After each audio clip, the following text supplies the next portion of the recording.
Welcome to Tabitha Revenge Stories, where every twist keeps you on the edge of your seat.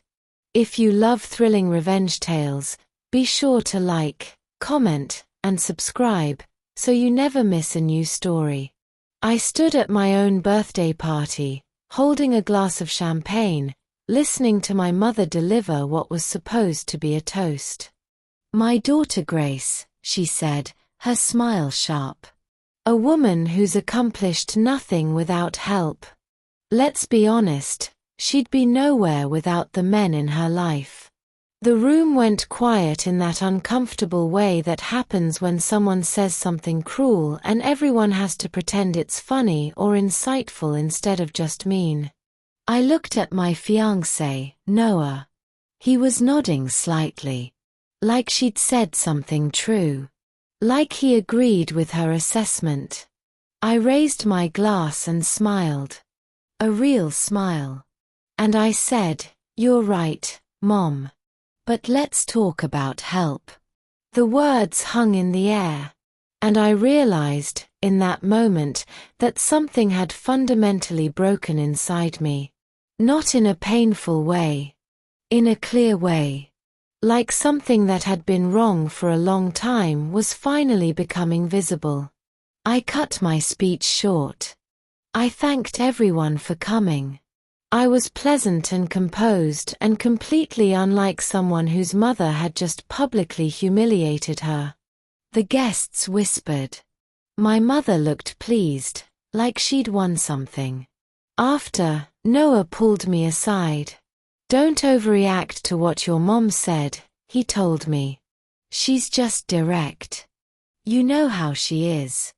But the thing was, I was noticing that he always said that when my mother said something cruel. He always minimized it. He always made it my responsibility to not be bothered by it. I started thinking about all the times he'd done that. In front of friends. In front of family.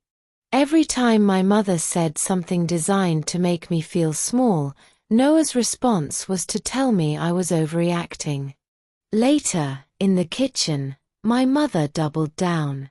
She told me I should be grateful Noah put up with my lack of direction. She said I was lucky to have someone willing to manage things for me. I waited for Noah to disagree. To defend me. To say something. He didn't. He just stood there. And then he actually said, "Your mom has a point. You could be more decisive." I asked him quietly, right there in the kitchen with my mother watching, "Is that really how you see me?" He didn't answer directly. He just said my mom was blunt and changed the subject. That night, I went through my phone. I started scrolling through messages from friends. One of them had texted me months ago saying my mom had been saying things about me. I'd dismissed it at the time. But now I actually read it. Really read it. "Your mom's been saying this stuff about you for months," the message said. "Just wanted you to know." I scrolled through my messages more carefully. There were other texts. Other friends confirming that my mother had been undermining me. Telling people I was directionless. That I needed Noah to keep me stable. That I was lucky to have him. One message stood out. Noah agreed with her at dinner last week. I confronted Noah that night. "Did you have dinner with my mom?" I asked. He hesitated. Then admitted that yes, he had. And that my mom had shared some concerns about me. "What kind of concerns?" I asked. "About your ambition," he said. "Or lack of it. Your mom helped me see things more clearly." I sat with that for a moment. My mother and my fiancé had been discussing me. Behind my back. Analyzing me. Deciding what was wrong with me. "When did my mother become the person helping you understand me?" I asked. He didn't have a good answer. I started connecting dots. My mother and Noah had been in conversations about me that I wasn't part of. They'd been coordinating. They'd been building a narrative together about who I was and what I needed. And I realized I'd been letting it happen. I'd been so used to my mother's criticism that I'd stopped noticing when the people who were supposed to love me started agreeing with her. Then I remembered something. A conversation I wasn't part of. My mother and Noah talking about finances. About our savings. About the future. I checked our shared account. The money I thought was saved for our wedding and our future was gone. Transferred out. Into an account that had Noah's name and my mother's name listed as an advisor. I stood there in my apartment, looking at the transaction history, trying to understand how this had happened. How money we'd saved together had been moved without my knowledge. And more importantly, why my fiancé and my mother had done it without telling me. Diane called the next day. Acting concerned. Suggesting I take a break from big decisions because I seemed stressed. I did something I'd never done before. I recorded the call. "You're accomplishing so much, sweetheart," she said in that tone that made everything sound like the opposite of what she was saying. "But maybe you should let Noah handle the financial planning for a while. You seem overwhelmed." I wasn't overwhelmed. I was furious. But I was starting to understand that showing fury would be exactly what she wanted. It would give her ammunition to say I was emotional and unstable. So I recorded her suggesting that I was incapable of handling my own finances. I met with my friend Ava. I needed someone who would tell me the truth. "Your mom has been telling people you're unstable," she said carefully. "I didn't want to tell you, but she's been laying groundwork. Building a story about how you're unreliable and emotional." Ava explained all the conversations she'd heard. The narrative my mother was building. The way she was positioning herself as the stable one who understood my flaws. Why would she do that? I asked. "Because she's building a case for control," Ava said. "If enough people believe you're unstable, then everything Noah and your mother do on your behalf looks like protection instead of manipulation." I started noticing things I'd been missing. Noah was postponing wedding plans. He'd mention a date and then say we should wait. Wait for what? He never said clearly. Just wait. One night, I overheard him on the phone with someone. I couldn't hear the whole conversation, but I heard him say, "I'm not sure she's ready. For marriage, I mean. I don't think she's in a good place." I was ready. I'd always been ready. But if everyone around me kept saying I wasn't ready, then eventually the lie becomes the truth. I found the prenup. It was drafted. It was detailed. And it heavily disadvantaged me. It had provisions about my earnings being separate from his. It had clauses about my inheritance being controlled. It had terms that would essentially leave me with nothing if we ever divorced. And it had been drafted without my knowledge. Without my input. Without my consent. My mother and my fiancé had been planning my future without me. And that future was designed to keep me dependent and powerless. I called Diane and told her I knew what was happening. "What's happening?" she asked, all innocence. "All of it," I said. "The conversations. The money. The prenup. The way you've been undermining me." She didn't deny it. She actually said, "I'm protecting your future. Protecting you from yourself." "No," I said. "You've been protecting control. You need to feel like I can't function without you. You need Noah to need you. You need me to be the failure you keep telling people I am." There was silence on the line. Then she hung up. I didn't react emotionally after that. I started documenting everything. Messages. Financial transfers. Recordings of Diane. Screenshots of conversations. Everything that showed a pattern of manipulation and financial control. Then I called a lawyer. The lawyer listened to everything. The recordings. The financial history. The prenup. The coordinated campaign to undermine me. "This is financial manipulation," she said calmly. "Whether it's intentional or not, this is coercive control. You may have legal recourse." She explained that I could potentially recover the money. That the prenup was likely unenforceable. That I had evidence of coordinated behavior designed to control me financially. "What you're describing goes beyond family drama," she said. "This is organized and systematic. It's legal." I spent 2 weeks preparing. My lawyer drafted documents. I secured copies of everything. I separated my finances completely. I set up new accounts. I protected myself legally. And then I invited my mother and Noah to dinner. I told them I wanted to smooth things over. That I wanted to fix the family dynamics. It wasn't about reconciliation. At dinner, Diane played the perfect concerned mother. Noah was supportive and loving. They were putting on a show, trying to demonstrate that they'd done nothing wrong. That I'd overreacted.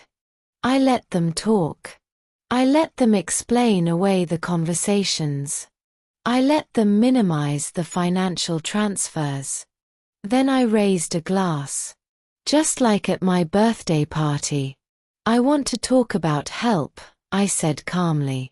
I played the recording of my mother telling me to let Noah handle finances because I was overwhelmed. Then I explained the context. How she'd been suggesting to multiple people that I was unstable. How she and Noah had been coordinating a narrative about my incapability. The room shifted. Guests started looking uncomfortable. My mother tried to laugh it off. Noah tried to interrupt.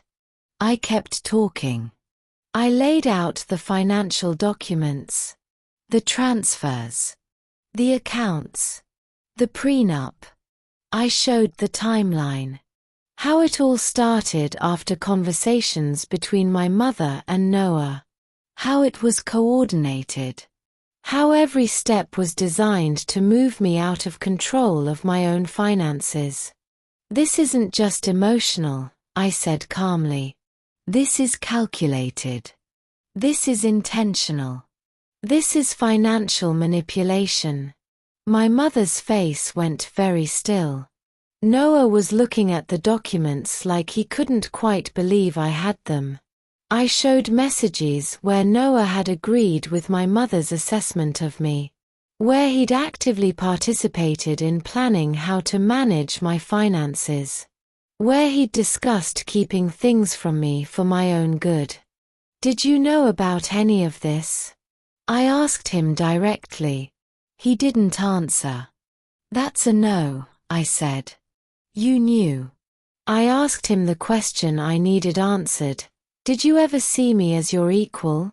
He opened his mouth, closed it, opened it again, and in that hesitation, everyone in the room knew the answer. He'd never seen me as an equal. He'd seen me as someone to manage, someone to control, someone whose capabilities his fiancé's mother had convinced him to doubt.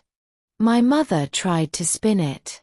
She said she was just protecting me, that everything she'd done was out of concern, that her heart was in the right place.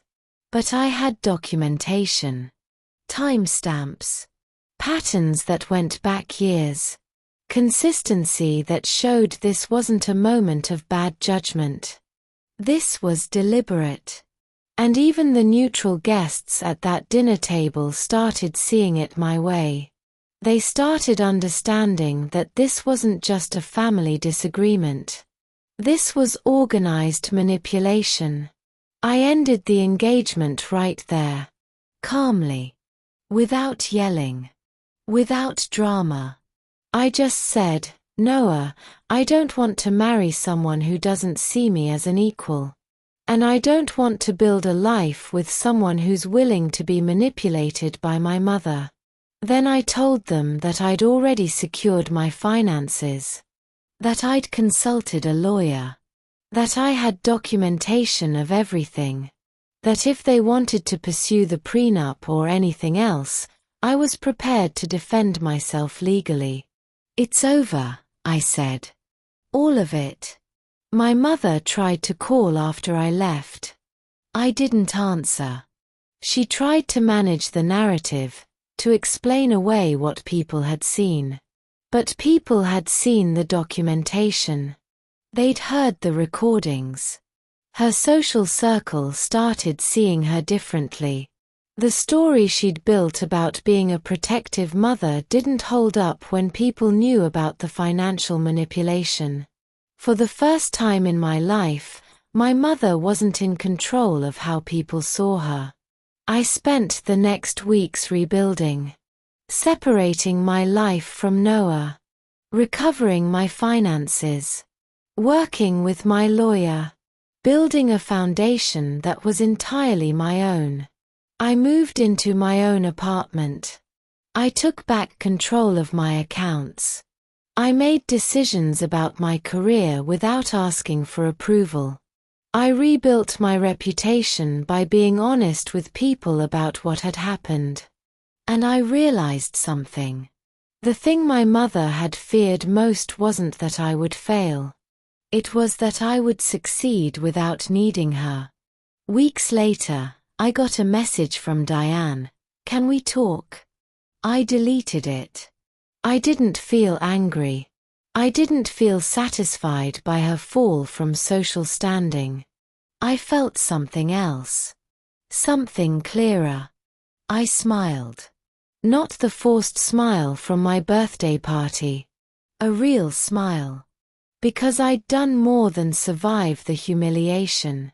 I'd rewritten the ending. I was no longer the woman my mother had called a failure. I was the woman who'd recognized manipulation and freed herself from it. The woman who'd loved someone enough to give him a chance, and then made the hard decision to leave when she realized he didn't love her back. Not really. Not as an equal. I'd rebuilt my life on my own terms. Not for anyone else's approval. Just for my own. And that was the real success. I smiled because I'd finally learned what my mother had been so desperate to teach me that she'd forgotten to show me, that real strength isn't about being perfect. It's about being honest. About taking responsibility for your own choices. About rebuilding when things fall apart. My mother had called me a failure at my party. But that night, in my new apartment, building a new life, I understood something she never would. The woman who succeeds despite everyone telling her she'll fail isn't the failure. The people who needed her to fail, that's who ended up losing. If this story made you feel something, share it with someone who needs to hear it. And if you haven't subscribed yet, I would love to see you in the next one.